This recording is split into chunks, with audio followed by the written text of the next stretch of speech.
বাংলাদেশের রাজনীতিতে এমন কিছু নাম আছে যাদের নাম উচ্চারণ করলে ইতিহাস, ক্ষমতা আর বিতর্ক সব একসাথে সামনে চলে আসে। একজন ছিলেন যুদ্ধ থেকে উঠে আসা রাষ্ট্রপতি জিয়াউর রহমান, একজন ছিলেন আপসহীন নেত্রী বেগম খালেদা জিয়া, একজন দীর্ঘদিন ধরে দেশের রাজনীতির সবচেয়ে আলোচিত ব্যক্তিত্ব তারেক রহমান। কিন্তু এই গল্প তাদের না, এই গল্প একজন মেয়ের, যিনি কখনো সামনে আসতে চাননি, কিন্তু ইতিহাস যেন তাকে জোর করে সামনে নিয়ে আসছে। তিনি জাইমা রহমান, একজন আইনজীবী নাকি ভবিষ্যৎ রাজনীতির শক্তি। আজ আমরা জানবো তার পুরো অজানা গল্প, শুরু থেকে শেষ পর্যন্ত। এটা শুধু একটি গল্প না, এটা একটি উত্তরাধিকার, একটি সংগ্রাম, একটি সম্ভাবনাময় গল্প। হ্যালো বন্ধুরা, আমি আশিক জ্যাকি। ওয়েলকাম টু বায়োমোটিভেটস, যেখানে প্রতিটি গল্পের পেছনে থাকে এমন সত্য যা আপনাকে ভাবতে বাধ্য করবে। বাংলাদেশ একটি দেশ যার রাজনীতি সবসময়ই নাটকীয়। এই নাটকের একটি বড় অধ্যায় জিয়া পরিবার। জিয়াউর রহমান একজন সামরিক কর্মকর্তা ও মুক্তিযোদ্ধা এবং পরবর্তীতে রাষ্ট্রপতি। তার রাজনৈতিক উত্থান যেমন দ্রুত, তেমনি তার মৃত্যু ছিল রহস্যে ঘেরা। তারপর খালেদা জিয়া দলকে নেতৃত্ব দেন, 3 বার প্রধানমন্ত্রী হন। এই পরিবার শুধু ক্ষমতার প্রতীক না, এটা একটি আইডিওলজি, একটি আন্দোলন, এবং এই উত্তরাধিকার একদিন এসে পড়ে একটি ছোট্ট মেয়ের কাঁধে। 1995 সালে 26শে অক্টোবর ঢাকা শহরের একটি নিরাপদ এলাকায় জন্ম নেয় জাইমা রহমান। তার জন্মের সাথে সাথে সে হয়ে যায় অসাধারণ। তার পরিচয় একটি পরিবারের সাথে জড়িত যারা বাংলাদেশের রাজনীতির কেন্দ্র। তার বাবা তারেক রহমান তখনই ছিলেন একটি শক্তিশালী রাজনৈতিক শক্তি। শৈশব না, সেটা সাধারণ ছিল না।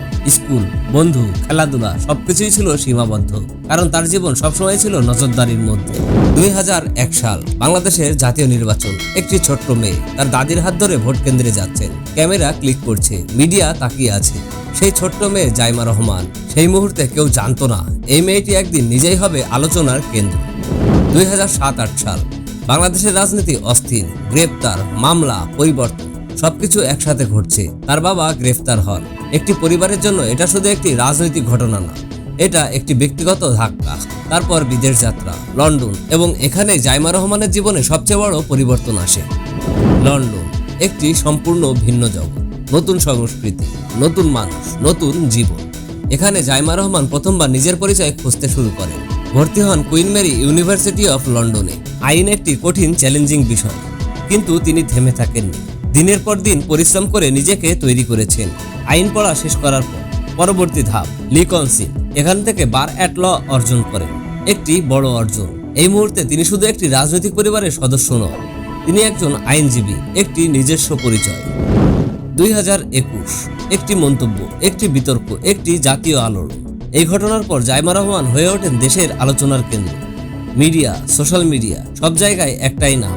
এই মুহূর্ত ছিল জীবনের সবচেয়ে টার্নিং পয়েন্ট। 2025 যুক্তরাষ্ট্র ন্যাশনাল প্রেয়ার ব্রেকফাস্ট। এটি একটি গুরুত্বপূর্ণ আন্তর্জাতিক প্ল্যাটফর্ম।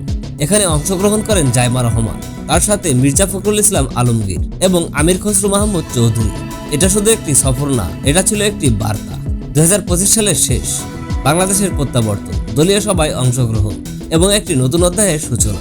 বাংলাদেশের রাজনীতি সবসময় পরিবর্তনশীল, এবং এই পরিবর্তনের মাঝে একটি নতুন নাম উঠে এসেছে, জাইমা রহমান। তিনি কি রাজনীতিতে আসবেন নাকি নিজেকে দূরে রাখবেন? এই প্রশ্নের উত্তর সময়ই বলে দেবে। কিছু গল্প শেষ হয় না, শুধু শুরু হয়। আর জাইমা রহমানের গল্প হয়তো এখনই শুরু। সাবস্ক্রাইব করুন আমাদের চ্যানেল বায়োমোটিভেটস, কারণ পরবর্তী গল্পটি হতে পারে আরও বিস্ফোরক। আজকের মতো এ পর্যন্তই। সকলে ভালো থাকবেন। আল্লাহ হাফেজ।